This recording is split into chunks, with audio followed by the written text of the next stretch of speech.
বিএনপির জনাব তারেক রহমান সাহেব। এই ধন্যবাদ আমি দিতেই হবে, কেন জানেন? এটা না দিলে আমার হক আদায় হতো না। একটা ধন্যবাদ একজনটা না দিয়ে পারতাম না। এই ধন্যবাদের মধ্যে আবার রাজনীতির গন্ধ খুঁজবেন না। আমাদের বিএনপির জনাব তারেক রহমান সাহেব। এই ধন্যবাদ আমি দিতেই হবে, কেন জানেন? এটা না দিলে আমার হক আদায় হতো না। তিনি দেখলাম গতকাল পবিত্র ঈদে মিলাদুন্নবী সাল্লাল্লাহু আলাইহি ওয়াসাল্লাম নিয়ে এমন সুন্দর একটা লেখা দিয়েছেন, আমি নিজে লেখাটা কমেন্টস করছি। এবং আমি কয়েকদিন আগে দেখছি উনি যে লন্ডনে যতটা মিলাদ করছে, প্রত্যেকটা মিলাদের মধ্যে তিনি কিয়াম করছে। এটা রাজনীতি না, বাড়া, এটা প্রেম নীতি। সুন্নি মানি হলে প্রেমের রাজনীতি করে। যারা নবীর পক্ষে থাকবে তাদের পক্ষে আমরা আছি, যারা নবীর পক্ষে থাকবে না তাদের সাথে আমরা নাই। কথা বলে ঠিক কিনা বলেন? সুন্নি তুমি কে আমি কে? নীরব না বিপ্লব আবিষ্কার করছি।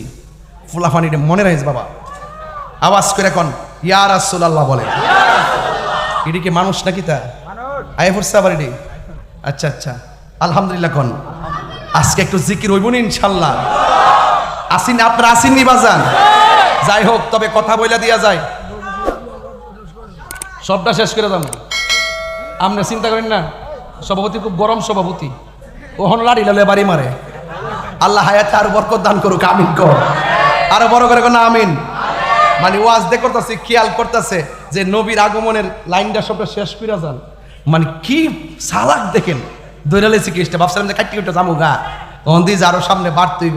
আচ্ছা বলেন তো, আমরা যেমনে মার লজ্জাস্থান দিয়া দুনিয়াতে আইছি, আমার নবী কি এমনি আইছে? কথা কনা এমনি আইছে? গভীর মনোযোগ। আমার কথাই কি রাজনৈতিক বন্ধ খুঁজবেন না গো? আমি ইমান তান্ত্রিক আলোচনা করতেছি রে বাবা। গভীর রজনী হইয়া গেছে, নীরবে নীরবে ওয়াজটা কইরা দিয়া যায়, মানুষ ঘুমাইছে, ঘুম ডিস্টার্ব হইব। ওই মা আমেনা বলেন, কে গো আপনারা? কই আমরা চারজন আসলাম জান্নাত থেকে। আখির জামানার পয়গম্বর দুনিয়াতে আসার সময় হয়ে গেছে। আমরা জান্নাতি হাতে রিসিভ করার জন্য আল্লাহ আমাদেরকে আপনার ঘরে পাঠাইছে। জুরি জুরি কি সুবহানাল্লাহ বলা যাবে না? যুবক ভাইরা, মা আমেনা বলেন, আমি ওই মুহূর্তে চোখ দুইটা বন্ধ করলাম। দরজা নাই, জানালা নাই, জানালা বন্ধ। কেমনে পাখি ঢুকলো, কেমনে মানুষ ঢুকলো, বুঝতে পেরেছি সব আমার আল্লাহর কুদরতি খেলা রে।